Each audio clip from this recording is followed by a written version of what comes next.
Hi, this is David Rabie, and I'm the co-founder and CEO of Tovala. And this is your assistive technology update.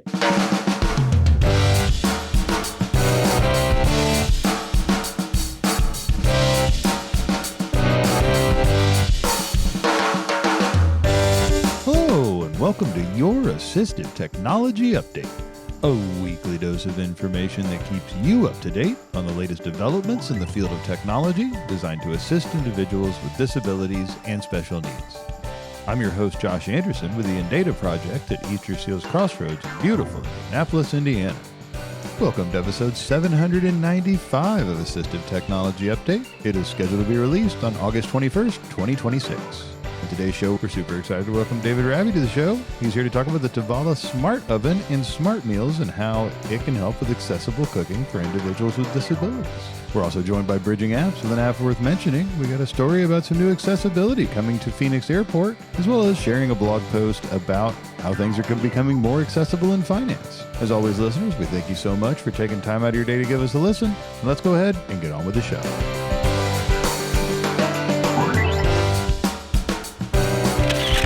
If you happen to have questions about assistive technology, we have Assistive Technology Frequently Asked Questions, or ATFAQ. The show is hosted by Brian Norton and features yours truly along with Belva Smith as we all talk about assistive technology with questions that come in from email, phone calls, and other means. We also don't always know the answer, so it's very important that we have listeners that can help us out with some of those questions, because while we like to think every once in a while that we may know everything, we're proven wrong almost daily on that one. So if you're looking for more podcasts to listen to, or if you have questions about assistive technology, make sure to check out Assistive Technology Frequently Asked Questions wherever you get your podcasts.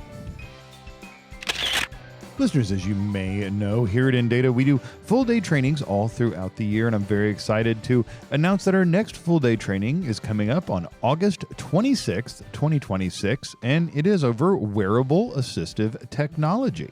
This training will be in person here at Easter Seals Crossroads in Indianapolis, Indiana, but we will be streaming it, so if you are not able to make it here to our office, well, I'd say try to find a way. But if you're not able to make it here to the office, you can log in online. You do have to register beforehand, and I will put a link down in the show notes so that you can easily get over and register.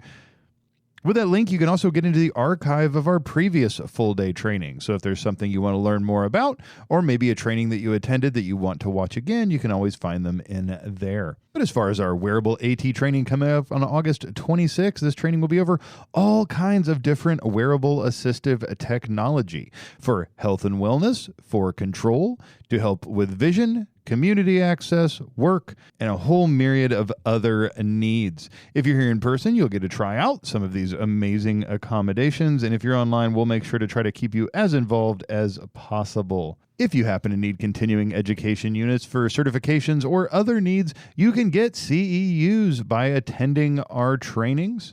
So whether you're new to assistive technology, an old pro, or just looking to learn a little bit more, please do attend our Indata full day training coming up on August 26th, 2026 over wearable assistive technology. The training will be from 9 a.m. to 3 p.m. Eastern Time, and again, it will be in person here at Easter Seals Crossroads and also online streamed via Zoom. You do have to register in order to attend the training, and I will put a link down in the show notes to go and get to the registration. All of us here in Indata look forward to seeing you there, either in person or remotely, on August 26th for Wearable Assistive Technology Full Day Training. Listeners, I'll start us off with a story about the Phoenix Sky Harbor International Airport. This is a press release from them stating the Phoenix Sky Harbor International Airport partners with Roboca to provide free assistive technology for travelers. So folks who don't know what Roboca is, they can go back and actually listen. We had Rebecca Rosenberg, their founder and CEO, on the show back in 2024. So, wow, that's been a while ago, I guess. But anyway, it is an assistive technology tool for individuals who are low vision but retain some functional sight. And it says here that Phoenix Sky Harbor International Airport is the first airport in the Southwest partnering with Roboca to empower the 90% of people with low vision who retain functional sight to travel with independence. It says the airport's now offering free access to Roboca's assistive technology software for people with low vision. It's provided to travelers and staff with free unlimited access. Folks who don't know what Roboca is, it says here it's a mobile app-based assistive technology software that helps people with low vision to adjust the appearance of the world around them in order to fit their specific needs. PHX Airport becomes the first airport in the Southwest U.S. to offer Roboca's technology for free. It says their smaller airports, Deer Valley Airport and Goodyear Airport, will also offer Roboca. For folks who haven't seen it before, Roboca kind of allows the user to use the live camera feed on their mobile device, and then they have overlays, custom filters, and other things that help with contrast, hue, zoom, lighting, other things to be able to help low vision users. It also says that Roboca has Roboca AI, a brand new feature which offers the opportunity for lengthened interactions with Roboca's custom built AI tool. Can ask questions about what's around them, what they're seeing, and other things like that. I'll put a link to this over in the show notes so that folks can go and check it out, but a great accommodation for individuals using the Phoenix Sky Harbor Airport, and really great to see Roboca really kind of getting this recognition and being a tool available for travelers. Again, I will put a link over in the show note. There's actually a video if you kind of scroll down a little bit, as well as a link to Roboca. And like I said, if you want to learn a little bit more about Rebecca Rosenberg, their CEO and founder, or about the software, you can go back and check out episode 659 from 2024 of this podcast to learn more. So our next story comes to us from The Financier. This is a blog written by Chris Skinner, and it's titled How Technology is Making Disability Less Disabling. As you can probably kind of guess with this coming from The Financier, it does kind of get into banking a little bit, but I read the story and I got to admit, I agree with Chris on a lot of things. Working long enough with individuals with disability, I've really truly come to believe that the systems we build in an inaccessible world that truly just add to disability in the everyday life that individuals with disabilities experience. And that's kind of the point that this blog makes. And just to kind of quote the beginning of it, it says, "For centuries, we've designed the world for the able-bodied and called everyone else disabled. Today, technology is quietly rewriting those rules. It's making finance, communication, work, and everyday life adapt to people rather than forcing people to adapt to systems." For long-time listeners of the show, you may know that we had Greg Vanderstein, the creator of Morphic, on, and actually ended up having a very long conversation with him about just artificial intelligence. Where is it going, and where does he really see it progressing? And the number one thing he was excited about was the user interface, I guess. The user interface changes that artificial intelligence could bring about to where, again, those systems would completely adapt to the user as opposed to the user having to adapt to the system itself or the interface. Get back to the story here. Chris says, "I think disability tells us less about the individual than it does about the system. For an example he gives, a blind person is disabled if information only exists on paper. Someone who is deaf is excluded if every interaction depends upon hearing, and so on and so forth." And it kind of gets into, if you change the technology, remarkably, you often change the disability, or at least the prevalence of it, the amount that it affects the daily life. Jumps into how artificial intelligence is beginning to adapt to each individual rather than the other way around. And he really kind of, again, but this being The Financier, really digs into how that is in finance. Physical branches, printed forms, pin pads, cash, face-to-face conversations, signatures, all these things aren't technically needed as much as they used to be. A lot of times you can do this with a digital identity. You can have a voice assistant, facial recognition, use these things instead of signatures. You could use our AI to explain complex financial products in plain language. If you're neurodivergent, you don't have to walk into a loud branch with a ton of people there and wait in line in order to do things. If you've got any kind of physical challenge, you're not trying to push that little pin pad, trying to put your numbers and things in there. So it really just gets into tons of different ways. He really looks at it from kind of a financial products and bank financial kind of things, but really just some of the ways the technology has caught up and is accessible just because it's accessible. It wasn't made to be accessible for individuals with disabilities. It's just made to be accessible for everyone, which therefore, does help individuals with disabilities. And it goes down a little bit more, and it gives some kind of user stories. It talks about how this can also help keep individuals safe. And then he digs into something called Project Nemo. It says here that Project Nemo brings together banks, fintech firms, technology companies, and most importantly, people with lived experience, and asks the industry to adapt financial services to people to make, again, everything just a little bit more accessible for everyone, including individuals with disabilities. I won't read all of Chris's blog here, but I will definitely put a link to it down in the show notes. Again, it's an interesting read. I agree with a lot of his viewpoints. And if I'm reading this right, I don't believe that Chris works in disability or anything like that, just something he's a bit excited about, which is super duper cool. So anyway, we'll put a link to this over in the show notes so that you can go and give it a look for yourself. Listeners, next up on the show, we're very excited to welcome back Ale Gonzalez from Bridging Apps with an app worth mentioning. This is Ale Gonzalez with Bridging Apps, and this is an app worth mentioning. This week's featured app is called Helperbird. Helperbird is an accessibility app and web extension that makes reading, writing, and browsing the web easier for people with a variety of learning and accessibility needs. It includes tools like text-to-speech, voice typing, dyslexia-friendly fonts, reading mode, and word prediction, OCR text extraction, and customizable color overlays to create a more personalized browsing experience. Our favorite features were the distraction-free reading mode and the wide range of accessibility tools all in one place. Helperbird can help users stay focused, improve reading comprehension, and make digital content more accessible for individuals with dyslexia, ADHD, low vision, and other accessibility needs. It works across websites, PDFs, and many online documents, making it a valuable tool for school, work, and everyday life. Helperbird is available as a web extension for Chrome, Edge, Firefox, and Safari, and is also available as an app for iOS devices. For more information on this app and others like it, visit www.bridgingapps.org. Listeners, so maybe it's because it's around lunchtime, but I'm very excited to get to talking to our next guest. David Rabie is founder and CEO of Tovala, and he's here to tell us how Tovala meals and their smart oven are working to make cooking and enjoying great food more accessible to individuals of all abilities. And I, for one, am hungry to learn more. And honestly, maybe just a little bit hungry too, which definitely isn't going to hurt. David, welcome to the show.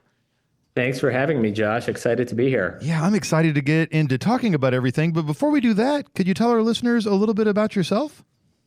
Yeah, so I'm originally from California, father of three young girls, and now live in Chicago with my wife and kids, and started this company a little over a decade ago with a mission to help people eat better. And we've been really fortunate to grow the company and service hundreds of thousands of people all across the U.S.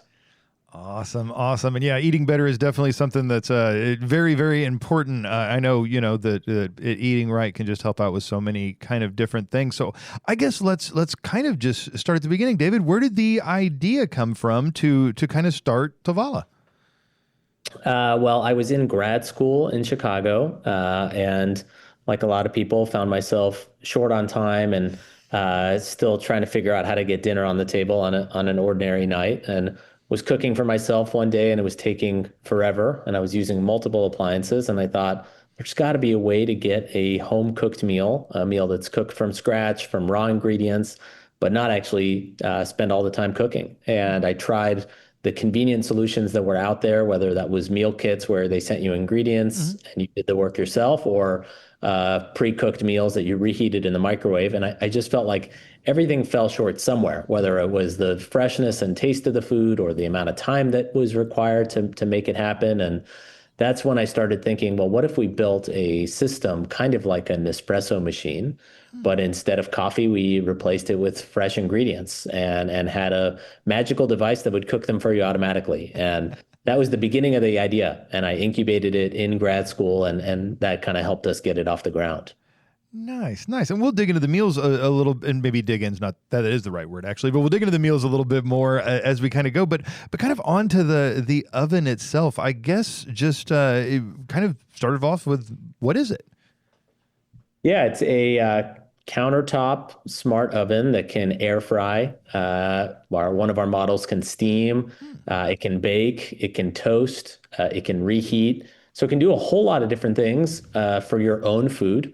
But then it's also designed to cook our meals just by scanning a QR code. And the oven has a scanner on it.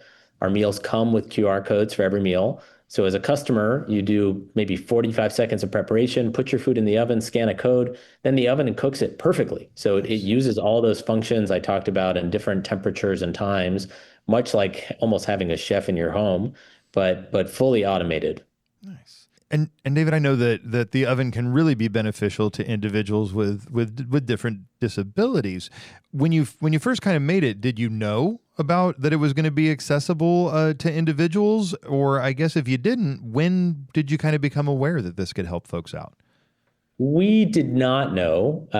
We did have an early engineer on our team, Josh, who built some features specifically for accessibility, Mhm. but the product was not, I'd say, like on the whole, built for that audience. But over time, we found, initially a few, then dozens, then hundreds of people using the product that, found it really, really helpful whether they were visually impaired or people in wheelchairs or people with intellectual disabilities.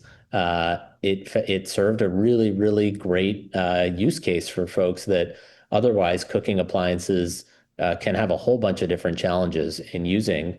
And our product, some of it luck, some of it intentional, solved a lot of those challenges. Nice. And I guess kind of to expand off that, kind of I guess how has I know that now kind of how accessible it is to folks. How has that kind of changed and grown over the years? All word of mouth, to be honest. We've continued to invest in some of the feature set, but in terms of reaching this audience, it really has been organic and not something we've deliberately pursued. We want to get the word out more. We Sure. think we can make a bigger impact by spreading the word, but it's not something we have done deliberately. It's just been, I think people realize it's helpful to them and working really well, and they tell other people. Nice. Very cool. So, David, I got to dig in kind of to the meals a little bit. I know you talked a little bit about, the idea came from, I don't want the pre-cooked frozen meals, and also some of the other ones, I still have to do a lot of prep. I just kind of get the raw ingredients. I guess kind of describe some of the meals. I know we can't go through all of them. I know there's quite a few, but just kind of, I guess the experience, as you said, it takes about 45 seconds of prep. Kind of what does that look like? Yeah. So let's take a standard meal. Mhm. Let's, chicken parm and stuffed shells, one of our most popular dishes, is a nice example. So you'd get a chicken breast that's completely uncooked. It is brined in our own custom marinade, Mhm. and it comes with its own instructions. It comes with a spice pack, and it comes with a vac sealed chicken breast, and then the chicken parm on the side, or excuse me, the stuffed shells on the side. Mhm. And so for that dish, it comes with marinara sauce. You put the marinara sauce on the chicken breast. You add some cheese on top. I think that's all the prep you do in advance. Put that in. You put the stuffed shells into the Tovala. You scan the QR code. That meal probably takes 20 minutes. You get a push notification on your phone when it's done. The Nice. oven plays a little jingle when it's done, so you don't even need your phone. And that's it. And you take your food out and enjoy. No cleanup required. So Nice. that meal is actually even a little more involved than some meals where Mhm. all you do is add a spice packet. But just to give you a sense, it's pretty minimal, and the cheese melts beautifully on the stuffed shells and on the chicken itself. The chicken is still super juicy because of the brine and because of the steam. Meal tastes amazing, portion controlled, and actually that meal is only, I think, 600 calories. Wow, nice. Yeah, and actually, it sounds like real ingredients. You're not getting all the kind of preservatives and everything else. I imagine as well. Exactly. Very cool, very cool. And you mentioned a little bit kind of the push notification on the phone. So I know there's kind of an app component, or can be. Can you describe that a little bit to me? Yeah, so the app is used for a few things. The first is getting your oven connected to Wi-Fi, Mm. and you need to get your oven connected because every week there's new meals on the menu. Every meal has its own custom cooking instructions. But once it's connected to Wi-Fi, if you don't want to use your phone app again, you don't need to. But if you do, you can do a whole bunch of things. You can order your meals on the app, and that's I find that pretty fun. You get to pick from 40 to 45 options every week. You can get some guided recipes. So if you want to make your own food, Hmm. elaborate recipes are very simple. If you just want to make a piece of salmon, there's a salmon button in the app. Nice. So a whole bunch of cool things in there, and it does get used a lot.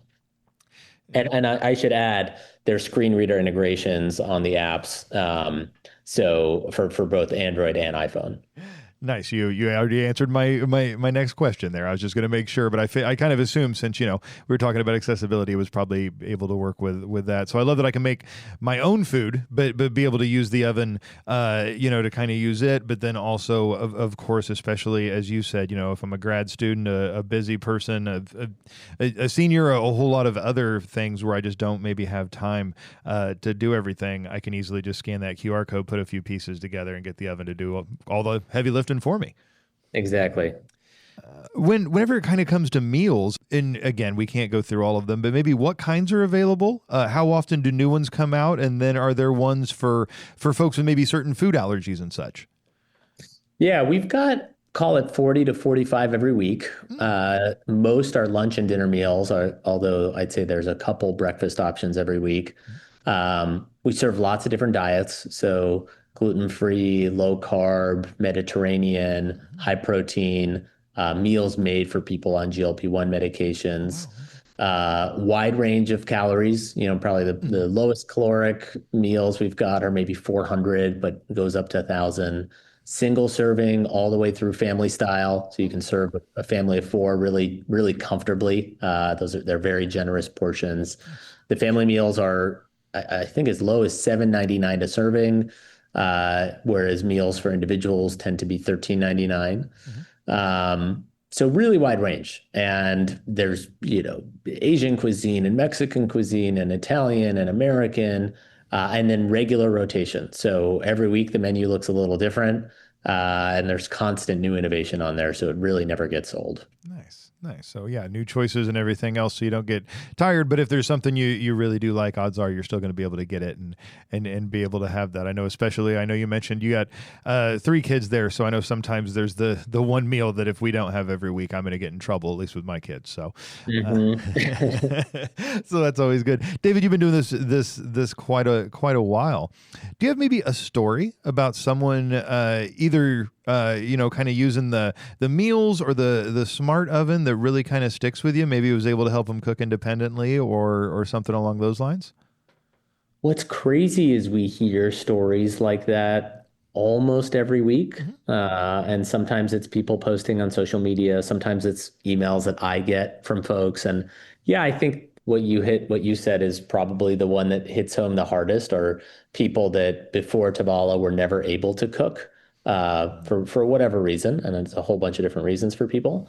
And they feel like they're not only able to cook but empowered, and even though it's maybe just a couple steps, adding a spice mix or like adding marinara and cheese, it still creates this real sense of autonomy and empowerment, that people get when they're in the kitchen making food for themselves, that you don't get if you're reheating something in the microwave. And we never set out to do that, but I think all of us get pretty proud inside when we hear those stories and how we're able to positively impact people's lives. Most definitely. And yeah, just because you maybe didn't build it with that need, you still tried to make something that was kind of like you said, it still met a need. It's still when I don't have the time, or maybe some of the other things needed to be able to cook, and then you end up kind of opening that up to a whole nother world of folks, whether you meant to or not. It doesn't matter at the end of the day, because it ended up doing it. So David, what's next for Tovala? Probably the most interesting thing, if you're a customer, is we want to grow the menu much larger than it is today, Mm-hmm. mainly to just serve all the different ways that people want to eat. We serve some diets today. We think there's a much broader selection of diets we can serve. And, if we really look out there, we'd love to get to a point of real personalization, so that you come to the Tovala menu and that menu is really designed for you in terms of all the different ways and, restrictions or preferences that you have when it comes to your food. Nice.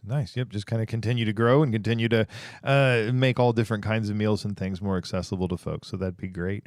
David, if our listeners want to find out more, check out the menu, check out the oven, everything, what's a good way for them to be able to do that? Tovala.com is the best place, or if you want to hear what customers are saying, any social media site. So YouTube or Reddit or Facebook, there's a lot of content out there created by customers. Awesome. And then David, you had something special you kind of wanted to share with the listeners. Yes. So if you're interested in getting a Tovala for yourself, we've got a special deal for listeners. So just go to Tovala.com, and if you enter the promo code AT all caps, you'll be able to get the Pro oven. That's the one with steam for $99 and 50% off your first week. So first week of meals, I should say. So it's a great deal, great way to get into the system and service and try it out, and hopefully love it as much as our hundreds of thousands of customers do. Awesome. We will put that information down in the show notes along with links and everything else. Well, David, thank you so much for coming on today, for telling us about the Tovala Smart Oven, the meals, and then just the way that you were making, cooking more accessible to all and ended up making it more accessible to individuals with all different kinds of needs. Thank you again. Thank you for having me. Do you have a question about assistive technology? Do you have a suggestion for someone we should interview on an Assistive Technology Update? If so, call our listener line at 317-721-7124, send us an email at tech@eastersealscrossroads.org, or shoot us a note on Twitter @InDataProject. Our captions and transcripts for the show are sponsored by the Indiana Telephone Relay Access Corporation, or INTRAC. You can find out more about INTRAC at relayindiana.com. A special thanks to Nicole Prieto for scheduling our amazing guests and making a mess of my schedule. Today's show was produced, edited, hosted, and fraud over by yours truly. The opinions expressed by our guests are their own and may or may not reflect those of the InData Project, Easter Seals Crossroads, our supporting partners, or this host. This was your Assistive Technology Update. I'm Josh Anderson with the InData Project at Easter Seals Crossroads in beautiful Indianapolis, Indiana. We look forward to seeing you next time. Bye-bye.